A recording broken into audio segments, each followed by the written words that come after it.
समीर, मी आज तुझ्या रेस्टॉरंटमध्ये गेले होते. तू तू कशाला गेली होती रेस्टॉरंटमध्ये? मुद्दामूनच गेले होते.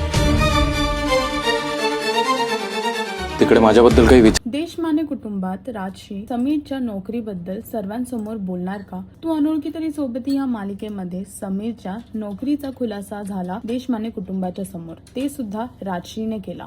राजश्री समीरच्या रेस्टॉरंटमध्ये गेली होती, जे ऐकून समीरला धक्काच बसला. समीर तिला विचारतो की तू तिथे जाऊन माझ्याबद्दल तर विचारलं नाहीस ना? राजश्री म्हणते हो, मी तिथे जाऊन तुझ्याबद्दलच विचारलं. आता ह्याच्यानंतर तिथे तिला गेल्यावरती काय समजलं आणि ती ते सर्वांसमोर कशा प्रकारे मांडणार आहे हे पाहण्यासाठी तू अनोळखी तरी सोबती ही मालिका पहा आणि अजून अपडेटसाठी टेलीचक्कर रिजनलला सबस्क्राईब करायला विसरू नका.